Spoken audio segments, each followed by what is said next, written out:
Agora está valendo! Valendo oficialmente Futzap no ar. No dia 23 de outubro de 2020. A gente está gravando uma tarde de uma sexta-feira na Confraria da Barba. Comigo são Daniel Schwartz, Fábio Mendes e a presença mais que especial e ilustre de Carlos Lopes. Eu só me lembro de Cláudio Lopes, aquele atacante, também Cláudio Lopes narrador, né? Companheiro do nosso trabalho. E Cláudio Lopes, atacante da seleção argentina. Tudo bem, Carlos? Ele não jogava tão bem quanto eu, mas, tudo bem. Mas assim, também gostava do estilo dele.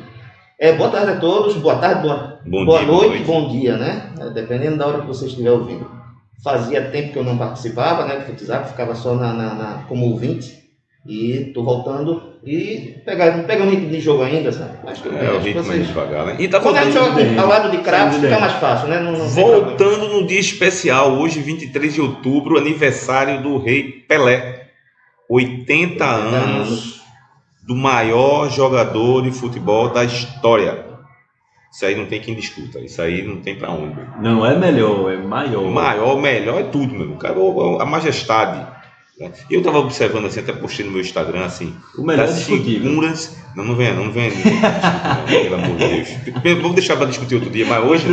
Outro dia. Hoje eu tava até vendo assim a importância dele, né? Assim, Muhammad Ali, com Andy Warhol. Eu tinha visto até uma foto, até postei. Cara, com Andy Warhol o cara tá, velho. Tá com todo mundo. O cara é uma figura queridíssima. E a gente vai depois, no final, a gente falar um pouco de Pelé. Seleção brasileira também, que teve convocação da seleção brasileira. Mas tem rodada do Campeonato Brasileiro para Náutico Sport Santa Cruz e quem entra primeiro em campo é o Sport Clube do Recife, que tem uma missão dureza contra o Atlético Mineiro fora de casa no Mineirão. Lembro dando uma positiva a esse comentário, lembrei do 6x1, não, 6x0, né? 6x0 que Leonardo deu chocolate em 5 gols, o outro gol foi de Thailson. Se Leonardo tivesse, naquela época, você ganhou da música, tinha pedido uma música e meia, né? E hoje a situação do esporte é essa complicada, né? Para pegar um adversário que está bem e o esporte cambaleando, né? Não vou dizer que está mal, porque também está bem colocado, né? Mas está numa sequência muito ruim. Aí eu passo a bola para vocês aí. Dá para trazer um pontinho para Fábio, porque o Fábio já está com a mão ali já nervosa. Dá para trazer pelo menos um pontinho, mas se bem que o resultado que o Sport tem, precisa mesmo é vencer para ter uma animação. Né? Embora empatar lá no Mineirão contra o Atlético que está bem, embora venha de uma derrota, também é um resultado positivo. Marcelo, impossível não é não. O Bahia mostrou que é possível sim vencer o Atlético. Agora, é extremamente difícil e contraria um pouco a lógica, porque o Atlético, jogando em seus domínios, tem o melhor ataque do Campeonato Brasileiro, fez 31 gols, se não estiver enganado, né? Vai enfrentar o Sport, que só tomou menos gol que o Goiás, lanterna. Então, a tendência de um jogo que o Atlético domine a partida, proponha as ações, e principalmente porque é a filosofia de jogo de Jorge Sampaoli, e o Sport vai tentar jogar por uma bola, fechado. Aquela estratégia que deu certo algumas vezes, estava dando certo até começar essa sequência de derrotas. Ainda assim, o Atlético é amplo favorito, o Sport vai tentar explorar isso. O problema é que o Sport não tem tido organização para jogar por uma bola. Sempre está havendo erro de passe no meio campo, ou então quando a bola chega lá na frente, não tem aquele jogador que consiga segurar, que consiga oferecer perigo. O Hernani em péssima fase, o Mikael ainda muito imaturo, o Bárcia ainda é a melhor opção das que eu estou vendo, mas os cenários apontam para a vitória do Atlético. O que acontecer além disso é surpresa. Engraçado, você falou aí do negócio de Mikael, né? Como o Hernani vinha vivendo uma eterna má fase, aí o pessoal já estava falando do Mikael, porque o Mikael fez o gol lá contra o Inter, né? Eu disse, pô, peraí, o cara fez o gol, né? Vamos com calma aí, que não é assim não. Agora a pergunta aqui a Daniel é o seguinte. Porque assim, como o Fábio colocou aí, né? O time que vai jogar agora contra o Atlético Mineiro. O time mudou um pouquinho a forma de jogar, acabou levando sapatada aí, a torta e a direita. Nesse jogo contra o Atlético, você espera o Sport a arisco ou vai se mais fechar ainda, mais do que já... Boa tarde primeiro. Boa tarde, bom dia, boa noite. Boa noite, Mas arisco eu duvido muito, Marcelo. Inclusive, se for arisco, vai levar uma enfiada histórica, que mesmo se não for a Isco, já está propício a isso também, até pelo futebol que vem jogando nas últimas rodadas. Coincidentemente, as derrotas vieram a partir do momento que o Sport mudou o estilo de jogar, que nem você falou aí. Antes jogava com 3 volantes, teve que se adequar porque Ronaldo se machucou, Betinho teve um problema sério cardíaco e está voltando agora só. Sander se machucou e, por incrível que pareça, o questionado Sander Tá fazendo falta? está fazendo falta. Então, no jogo contra o Atlético já vai ter o desfalque de Maidana. Provavelmente, se eu não me engano, o Patrick também já vai ser poupado, né? Tá para ser poupado, não foi confirmado ainda. Marcão também não joga, suspenso. Então são desfalques já importantes. E se ele não for fechadinho, ele vai levar uma enfiada grande. E o engraçado, e aí eu sou contra essa ideia, para deixar bem claro, se você olhar o Twitter, alguns perfis que lidam com os bastidores do esporte já começam a dizer que tem diretores que eram contra a contratação de Jair Ventura que já estão se movimentando querendo tirar o treinador. Para você ver como está a situação. Foram 3 vitórias seguidas, depois 4 derrotas seguidas. E as derrotas estão pesando mais, e quando não era para pesar, né? Porque foram contra adversários que, na teoria, você não contava com essas vitórias. Tudo bem, Botafogo em casa você podia contar com 3 pontos, mas perdeu. Mas Inter, Flamengo, Bragantino fora, são adversários que não entravam na conta de vitórias, pelo menos na minha visão, se eu fosse analisar o Sport no começo do campeonato. Eu acho que o campeonato do Sport, ele começa a partir do jogo seguinte, novamente, né? O contra o Atlético Paranaense, para fechar o turno, e aí vem de novo aquelas 10 primeiras rodadas, que foi onde o Sport conseguiu pontuar e fazer aquela gordura inicial. Se o Sport não conseguir pontuar nesse início de retorno, aí a situação fica preocupante.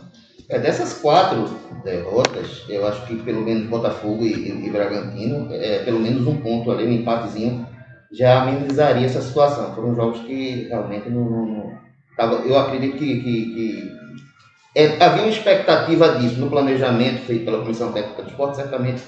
Era um jogo que pelo menos poderia ter tido um empate. Eu acho que a expectativa maior é contra o Botafogo, porque vinha da sequência de vitórias. Isso, era uma sequência. E jogava em casa. Contra o Bragantino ali, o Sport já tinha levado o 3-0 do Flamengo, já tinha levado o 5 do Inter, então já entrou meio cambaleando, né? Verdade. Então, agora esse jogo de contra o Atlético é aquela coisa. Tem que ser fechadinho, tem que ser por uma bola, porque o Sport não tem elenco, já tem um elenco, né, limitado e escasso, né? Você não tem banco, né? E com esses desfalques todos, nesse mexe-mexe, tem que ser assim.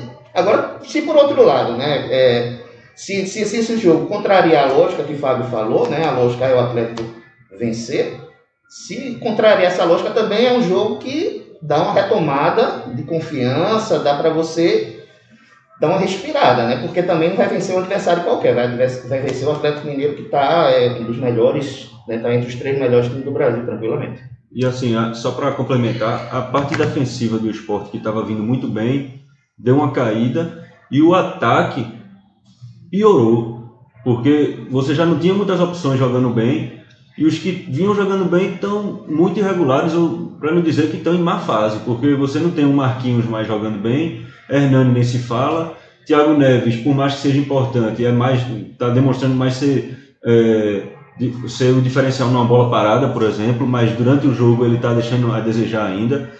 Não sei se isso é por conta da mudança do esquema, que nem eu mencionei aqui da questão dos 3 volantes, mas agora que o Sport está liberado de novo para contratar, por conta daquela punição que tinha sofrido da FIFA, por conta de uma dívida, zerou a dívida, está liberado, e aí já estão mencionando aí que pode vir um centroavante, provavelmente estrangeiro, aí vai dar uma força aí pro elenco do Sport, que eu acho que é justamente ali a peça que falta no ataque. Eu não sei se vocês concordam, eu vou colocar um posicionamento que eu venho falando sempre nas redes sociais, que é o seguinte: eu acho que o Jair, no momento em que ele começou o trabalho, né? Não, vamos fechar a casinha, né? E certamente é um time limitado e o cara tá chegando ali, agora vamos fechar a casa, tal, não sei o que, quase ganhou do Curitiba, ganhou do Grêmio, né? Arrumou uns empates fora, ganhou algumas partidas desse jeito, mesma coisa, mesmo jogando na ilha, ganhou dessa forma o Corinthians e pro Fluminense. Aí na hora que foi dizer assim, rapaz, levou uma sapatada, não sei de quem foi, acho que foi do Flamengo, você acha que foi do Flamengo? Não, agora vamos sair um pouquinho porque a gente precisa vencer, né? Vencer porque né, os adversários já estão sabendo como é que tá jogando. Aí eu tô achando que não tem alternativa para jogo. Isso eu não sei se é falta limitação dele, ou se é limitação do elenco, ou se são as duas coisas. É isso que eu queria colocar aqui, eu queria saber de vocês também. Eu acho que são as duas coisas. Né? O trabalho de Jair, a história da carreira, né, de Jair mostra um pouco isso. Né? Ele joga sempre, é aquele que se fecha e joga por uma bola e marca bem. Ele deu uma organizada, né, no sistema defensivo do Sport. Só que para você jogar por uma bola, você tem que ter atacante que funcione. Né? O time Diferente, né? contra o Aquele time que tem 15 chances veja, de contra gol, o Bragantino, por o cara exemplo. perde 5 e faz uma. Não, tem duas Mas se coisas. você joga por uma bola e o cara perde a única bola, ou as duas, as 3 bolas que tem, o cara perde as 3. Não, pra você ver uma coisa, ele quando joga, no contra o Bragantino mesmo, eu não vi o time do Sport pegar uma bola para contra-ataque, pô. Uma bola, assim, pra dizer assim, vamos contra-atacar. Segundo, quando ele mexe no time, parece que não mexeu. Ele colocou o Rogério, pronto, vai dar velocidade ao time, né? Mesma coisa, cara. Mesma coisa, eu fico impressionado. Isso que o Carlinhos estava falando é interessante do Sport não aproveitar essa uma bola quando precisa. E também tem outra coisa, dentro das próprias partidas, uma vez que a marcação do Sport é furada e toma um gol, não tem variação tática, não tem repertório para fazer diferente. Não tem. Enquanto o Bragantino, mesmo time, precisava sair para o jogo e não tinha criatividade, errava os passes no meio campo, os volantes jogando muito mal, assim, do ponto de vista da armação, do início das jogadas. Então, pega a questão do perfil do Jair, mas também a falta de material humano mesmo e as peças de reposição que, quando o Sport precisa substituir, o nível cai, assustadoramente até. Piora, é verdade. Eu ainda acrescentaria a questão da parte física aí também. Alguns jogadores sentiram muito a parte física. Você vê Patrick, por exemplo. Patrick tá no limite dele há muito tempo, há uns 4 jogos já. E, por incrível que pareça, o Mugni, que era até reserva antes de Jair chegar, ele é o melhor em campo do Sport e já faz alguns jogos. Eu acho que, além da questão de falta de variação tática de Jair, e aí muito por ser a questão dele mesmo, de proposta de jogo dele, e seja por falta de material humano, tem a questão física e a questão de limitação de peças mesmo para utilizar, até por conta de muitos machucados também. Ele perdeu, no início do trabalho dele, ele fazia aquela trinca de volantes, como a gente já mencionou aqui, e ele não pôde fazer isso nos últimos jogos todos.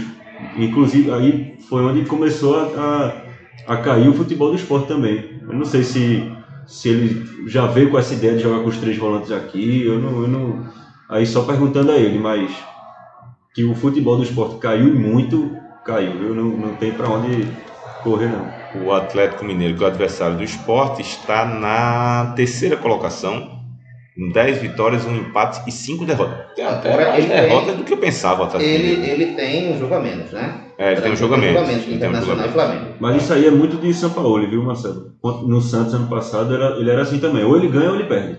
Ele não vai para jogo para empatar, não. Ele tem o mesmo número de vitórias de Inter e Flamengo, que inclusive se enfrentam esse final de semana. Vai ser o jogo da rodada. O jogo da liderança, né? O jogo da rodada.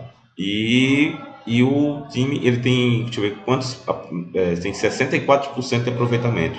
Em termos de aproveitamento, ele ainda continua em 3º, porque Flamengo e Internacional estão iguais em termos de aproveitamento. Um alento para o Sport é que várias rodadas os resultados dão certo para o Sport em relação aos seus adversários, né? A rodada passada, mesmo o Sport perdendo, foi assim. E essa rodada tem vários confrontos diretos aí entre os adversários do Sport também, que pode ser muito bom para o Sport, já que a chance de vitória do Sport no Mineirão contra o Atlético é mínima, né? Vamos passar aqui na rodada da Série A.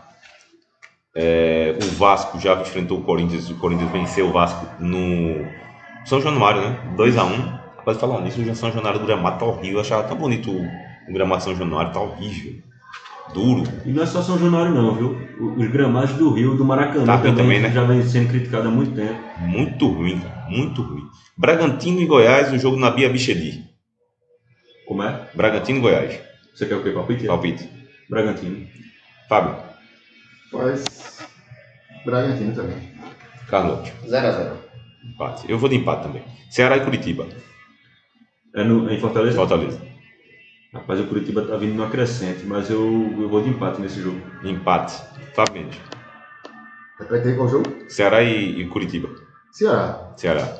Ceará. Também vou de Ceará. Fluminense e Santos. Fluminense e Santos no Rio de Janeiro. Empate também. Fábio Mendes. Santos. Empate. Eu vou de Fluminense. Atlético Goianiense e Palmeiras. Palmeiras. Empate. Palmeiras. Eu vou de Atlético Goianiense. Inter e Flamengo. Eita, jogo bom. Esse jogo vai ser bom, hein? Domingo, 18h15. Pior que eu acho que vai dar Flamengo. Eu vou dar empate. Já vou logo de dentro. Mas ficar no empate também. Fábio. Flamengo quem? Tava no celular. O homem tá virado aí. Tá antenado. Inter e Flamengo. Inter e Flamengo. Caramba, jogão, hein? Jogando. Empate. Atlético Paranaense e Grêmio.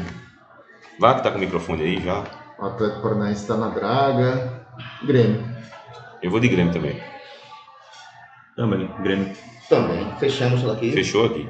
Os dois outros jogos que tem aqui na rodada. Aliás, tá faltando um, né? Logicamente. Que eu deixei por último. Atlético Mineiro e Sport. Atlético.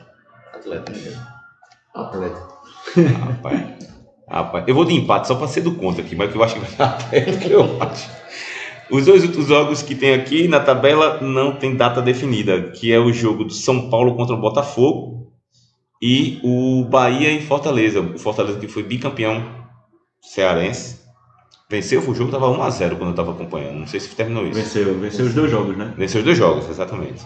Eu tava vendo, depois foi a live de Derlei no Instagram, no vestiário lá, comemorando, todo mundo champanhe. Tinha mais de 2.000 gente ao vivo na hora que eu tava acompanhando.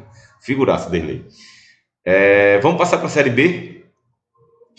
Simbora. Quem tá na Série B é o Timbu. O Náutico tá numa situação de precisando vencer, né? Apesar da vitória lá contra o... Urgente. Apesar da vitória contra o Oeste, o Náutico pega um adversário que também está querendo sobreviver, já venceu da última partida, que é o Cruzeiro, o poderoso Cruzeiro. Venceu na estreia de Filipão. Na estreia de Filipão.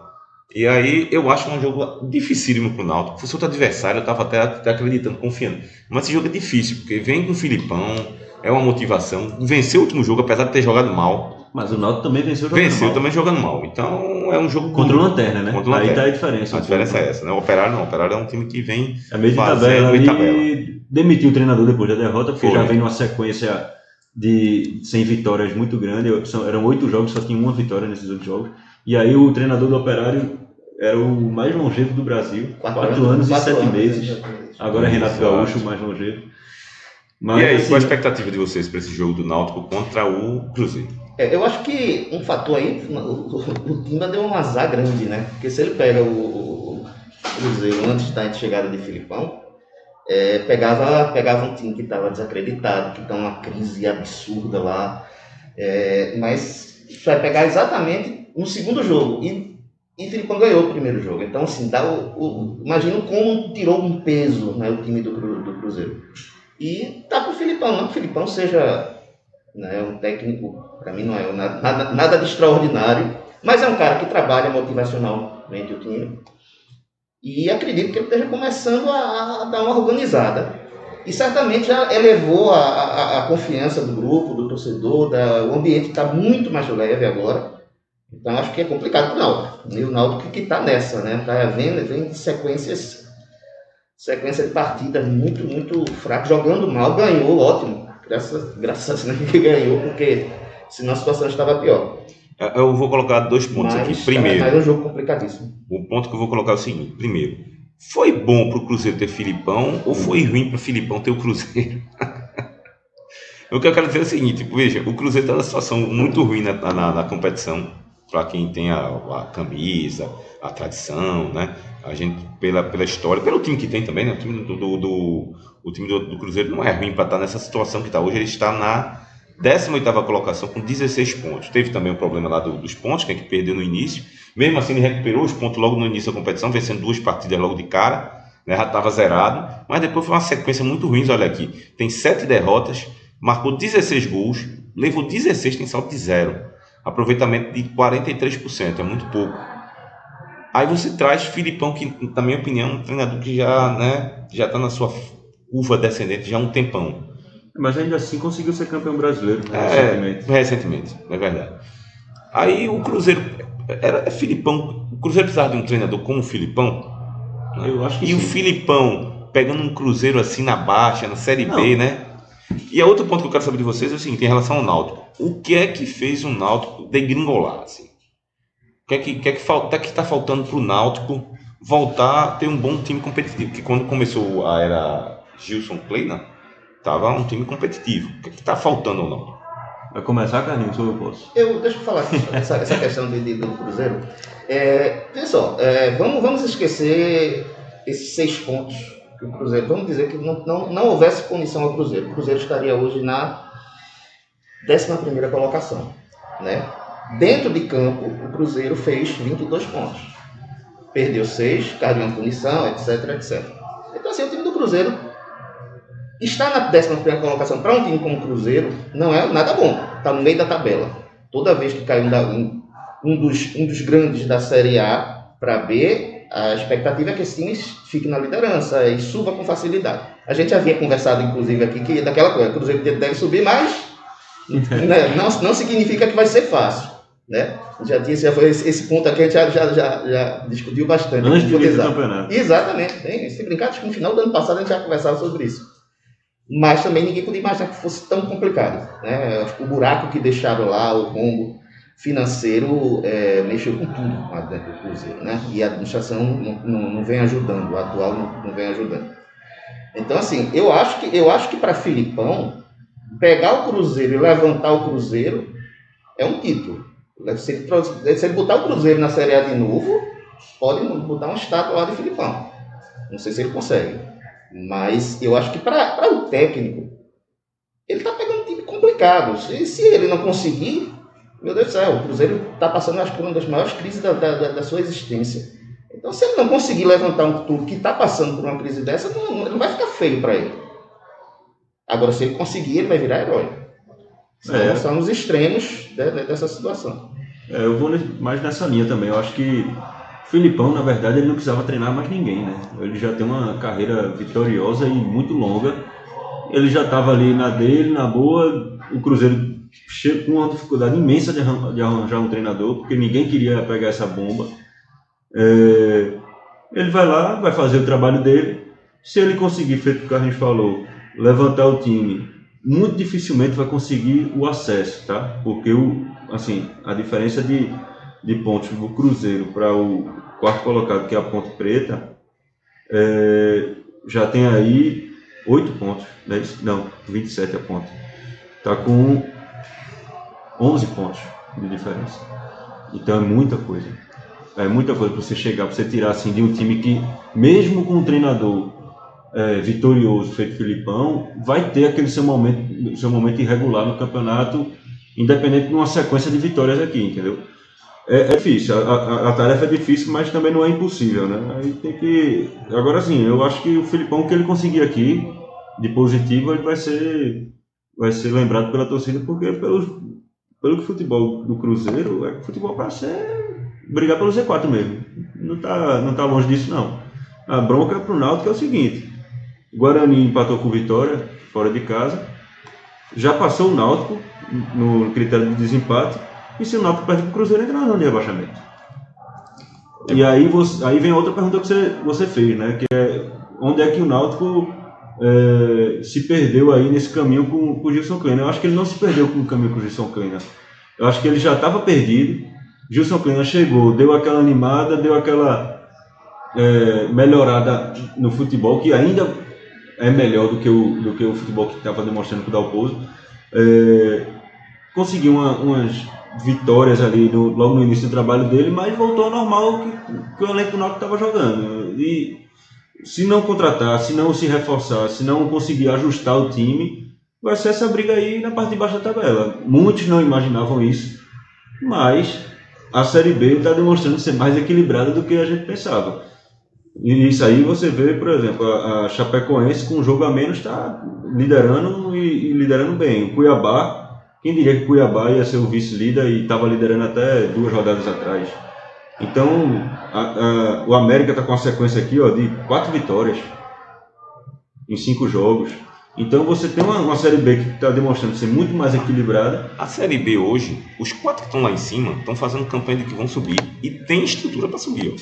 Tá aqui, a Chapecoense está fazendo uma boa campanha, tá com um jogo a menos, como o Fernando falou, e liderando aqui, empatado com o Cuiabá. Aí tem embaixo o América, que também tem um bom time para a Série B, né? Tá com 32, e a Ponte Preta, que também está aqui em quarto com 27.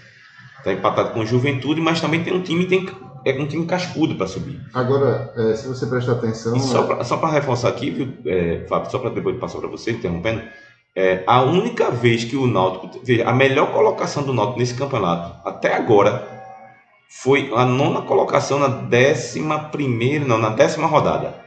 O Náutico ficou na 9ª colocação. Nas outras rodadas, décimo colocado, 11º, 14º, 16º, oscilou, e a melhor colocação dele foi 9ª colocação. Se você observar, os 3 primeiros colocados da Série B são times que não são times de massa, de grande torcida, e relativamente de pouca pressão, onde se dá para fazer um trabalho de médio e longo prazo, sem que o resultado venha imediatamente e haja uma pressão exacerbada na comissão técnica, diretoria. Talvez isso não seja por acaso.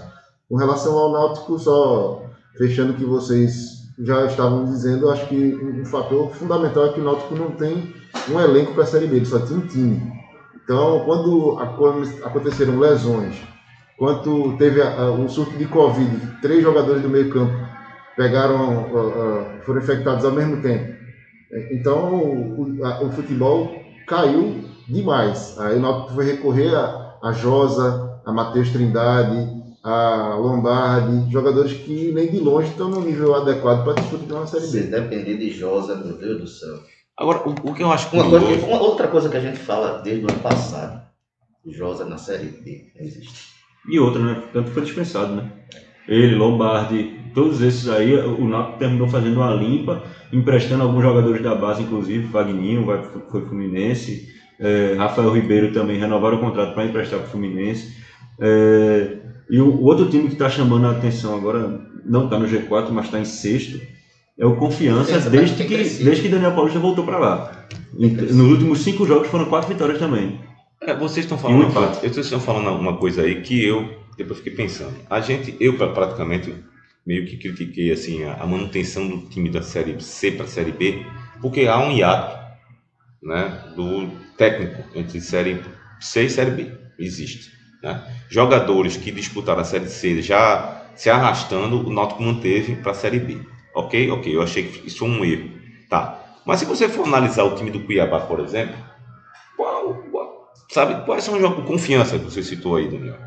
Que subiu aí. Qual grande jogador aí que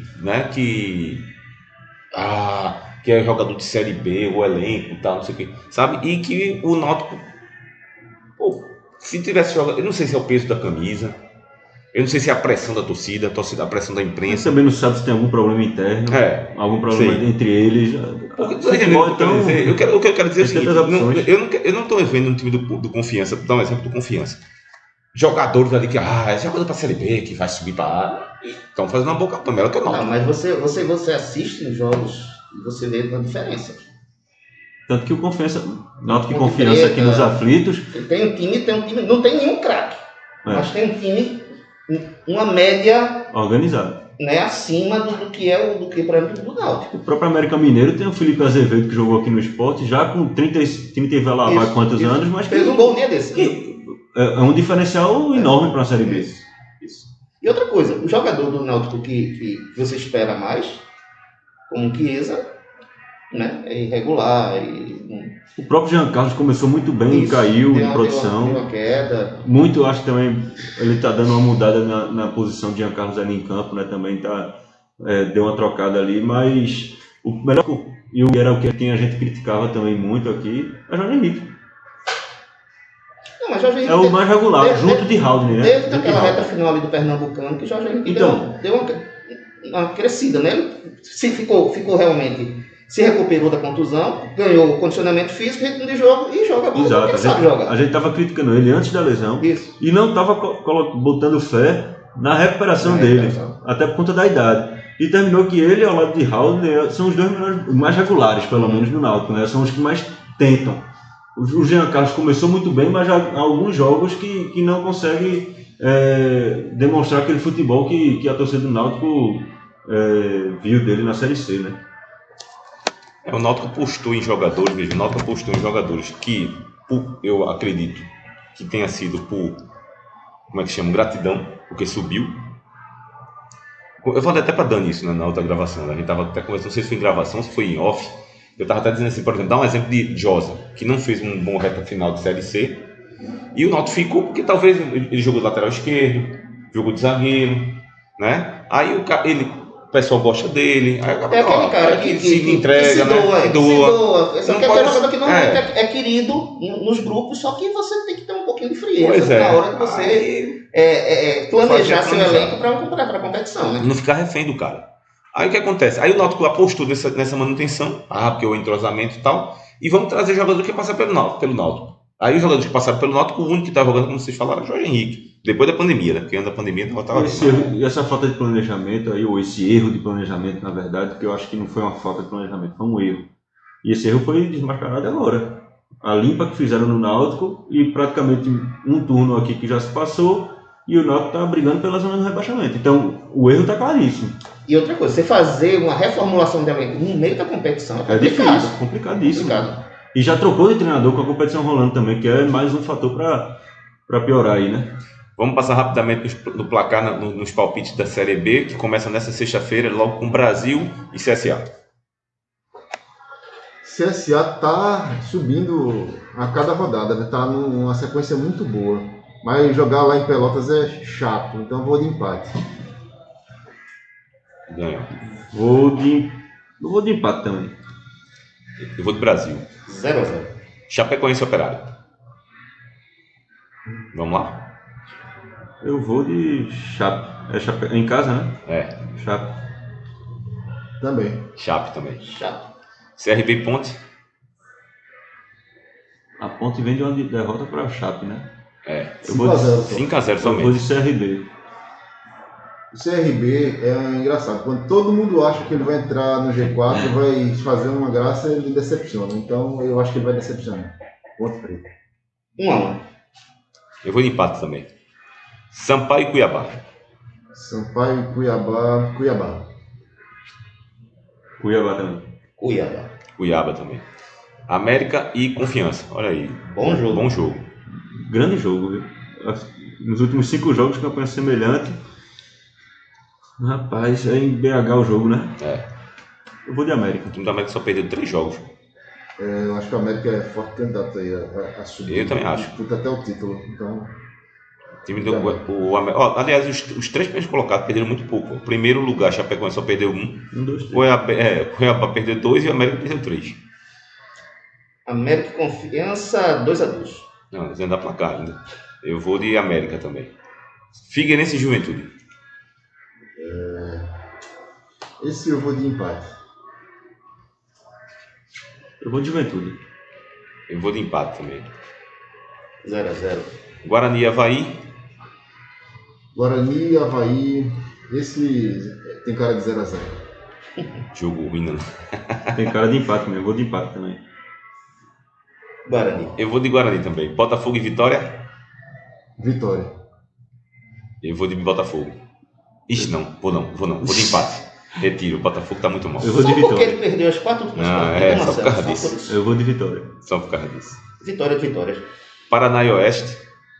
Paraná. Paraná. Vai perder do Oeste, meu Deus do céu. Se o Paraná, Olha que o Oeste ganhou um esse, né? mas se o Não sei pra Paraná, quem.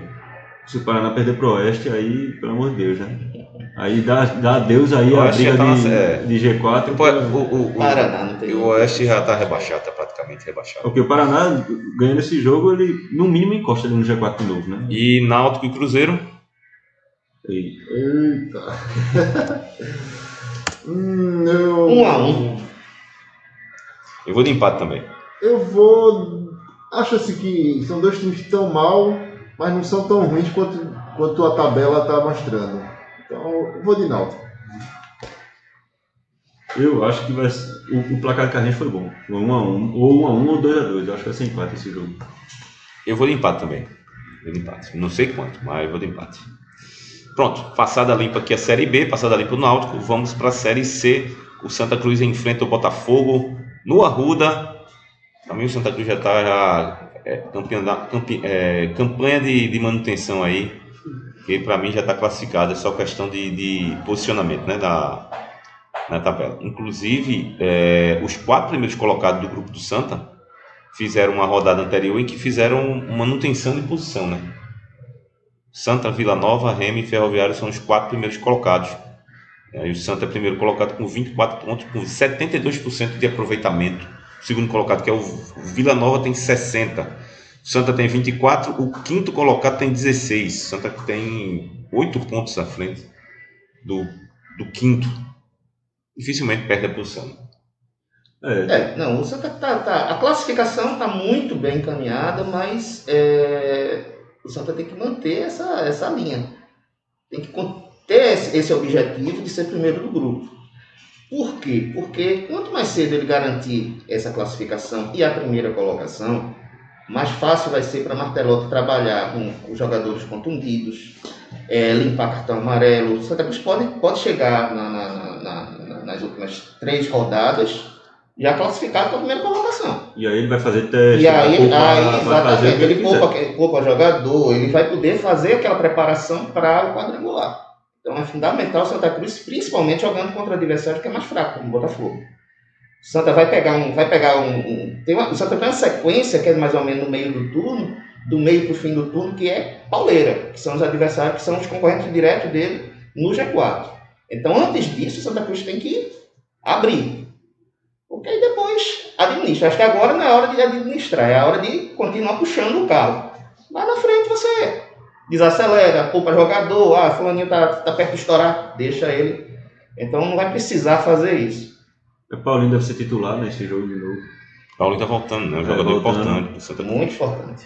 E eu concordo com o que o Carlinhos disse, eu acho que está bem encaminhado. Eu acho que há algum tempo já a gente vem falando que o Santa estava sobrando mais nesse grupo aí. Um time que eu acho que está decepcionando bastante é o Paysandu.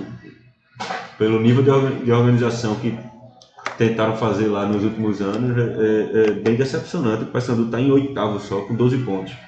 Está deixando desgarrado mais. Eu acho que a preocupação do Santa Cruz, lógico, é a manutenção, tem que realmente tomar cuidado, mas está mais fora de campo do que dentro também. Eu ia dizer exatamente a questão de Pipico, né? Não só de Pipico. Não, de Pipico é a eleição também. Não, assim, Pipico é o exemplo mais evidente porque é o artilheiro do time. Sim. Mas o Santa Cruz está precisando fazer a prorrogação dos contratos dos jogadores, que acabaria agora no final de outubro, porque a Série C ia acabar. Só que tem, pelo que eu li a respeito, 2 meses de salário atrasado. E os jogadores querem condicionar a extensão do contrato a receber pelo menos uma parte disso aí. E isso pode ser um problema, porque se o Santa Cruz, de repente, não renova com um jogador da importância de Pipico, da importância de Paulinho já renovou. Num momento decisivo, né? Enfim. Totti também ainda está no impasse de renovação. Isso daí, imagina entrar numa fase de quadrangular sem algum desses jogadores. Faz uma diferença enorme. Então, realmente, a preocupação é essa. A questão eleitoral, eu acho que os jogadores até eleitoral. não se envolvem. Não se envolve não. Eu falo mais em relação à preocupação do clube mesmo eleitoral, mas até que se resolveu, né? Está marcada a eleição. Né? Vai ter. Isso vai ter ainda. A eleição está marcada, mas vai ter tanto fato relacionado vai ter a muito. gente nem sabe. Vai ter muito. Agora, a questão do Santa, o Martelotti conseguiu passar por um momento que poderia ser turbulento, ganhando. Apesar de o futebol não ter sido um futebol bonito de se ver, mas teve um momento que ele chegou com o Pipico machucado, Paulinho se machucou, Chiquinho se machucou, o William Alves também se machucou, ele perdeu vários jogadores e mesmo assim o time estava ganhando. Contra o Remo, por exemplo, jogou mal, ganhou com um gol de cabeça de um zagueiro depois levou sufoco. Contra acho que... Paysandu também, né? Era um o jogo que Paysandu- tava... No final ele botou 2-0, levou o gol e depois levou sufoco no finalzinho, né? Mas até já jogou um pouquinho melhor. Teve momentos interessantes na Já partida. que Pense ia perdendo o jogo, Quase achou um que gol foi. no final. Jogou no final. Então, assim, a um momento de turbulência, o time conseguiu continuar pontuando. Agora, ele tem todo mundo praticamente à disposição. Se não tiver alguém, é o Michael, o goleiro, que fica a dúvida porque ele poderia ser reintegrado ao elenco. O goleiro reserva lá, na sexta-feira, no o caso. Jordan, né? Foi bem, né, no jogo lá.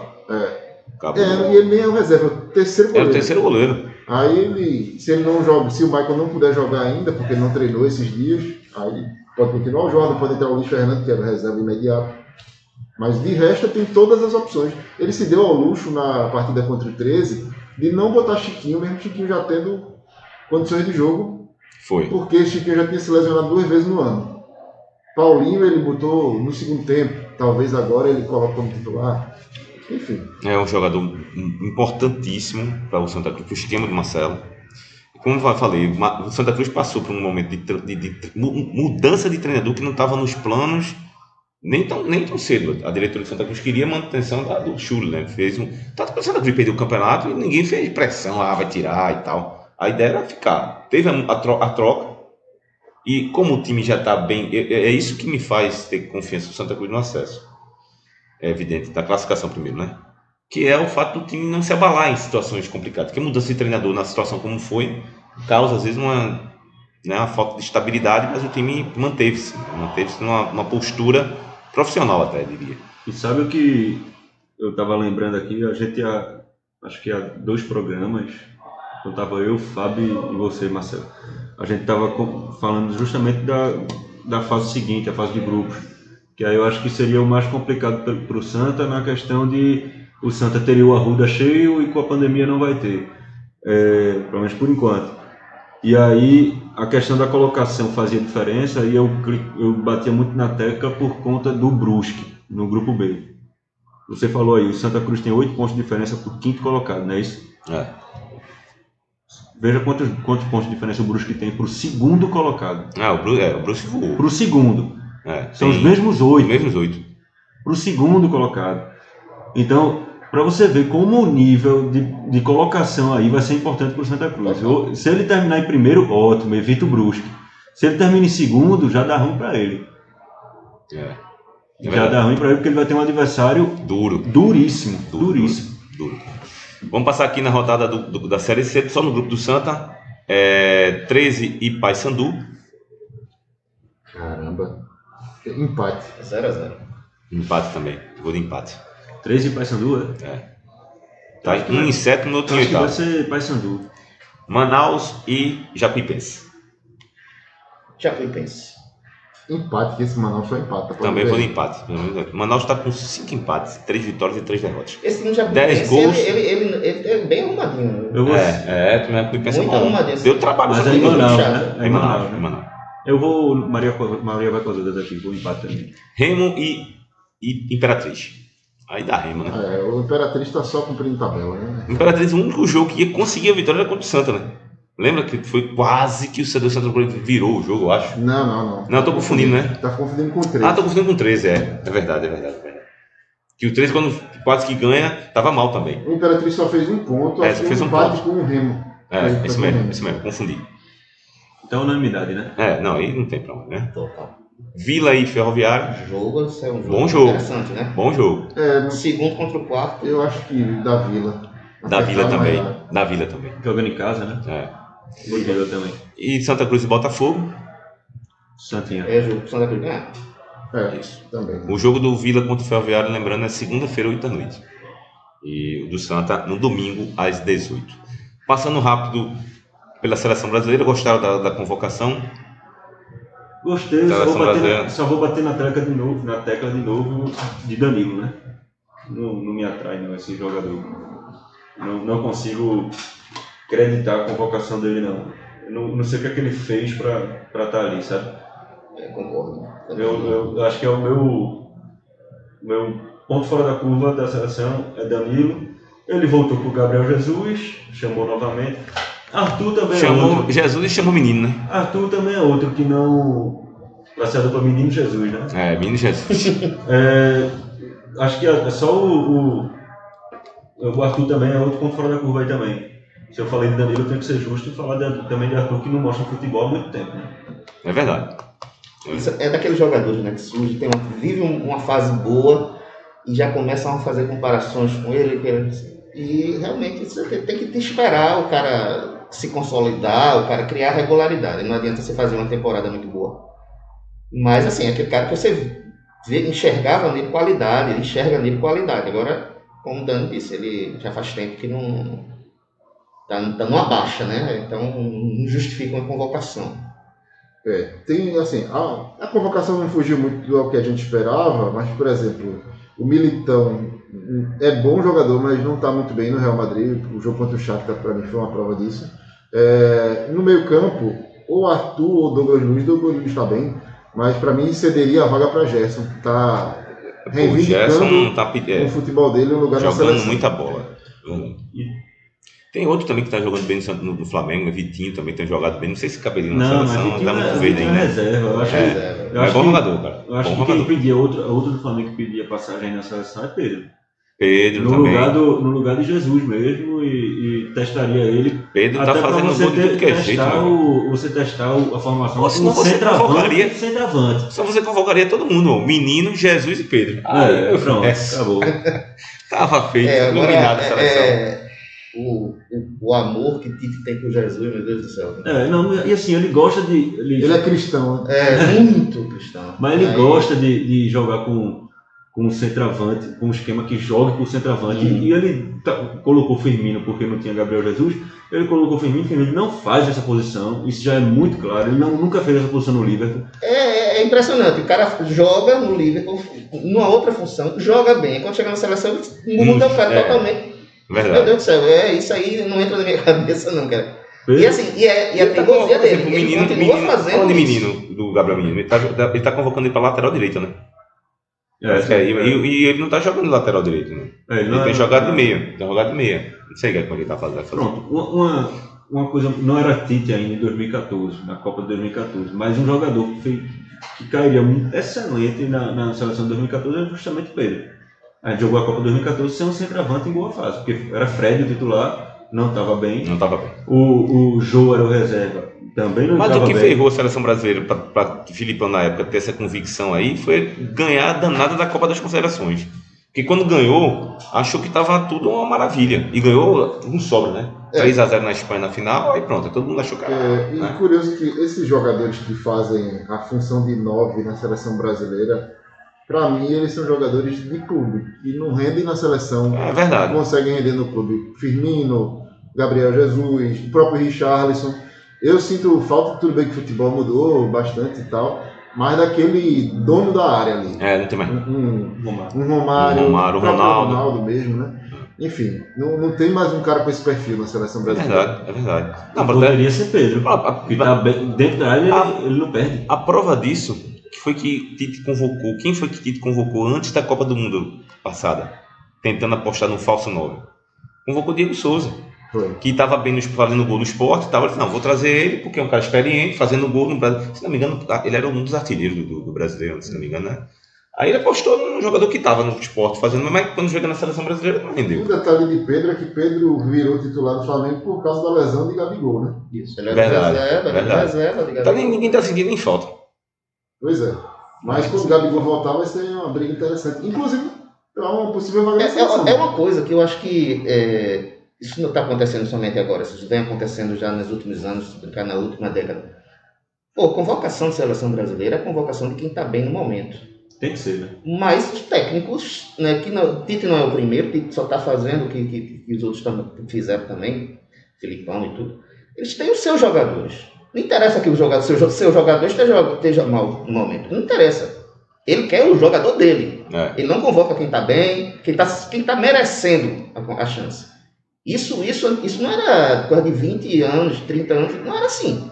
Os caras eram convocados por estar vivendo um bom momento e, obviamente, se encaixar naquele esquema. Um cara que tem técnico que tinha implicância com determinados jogadores. Ele não chamava. Mas tinha a ver muito com disciplina. Tele não gostava de tal Parreira, jogador. Parreira passou por isso, Pá. né? Então, assim, Romário. mas a lógica do negócio é você convocar quem está bem. E ainda mais assim, você convoca os caras para jogar 2 jogos seguidos. Você vai ter uma semana de treinamento, vai ter 2 jogos.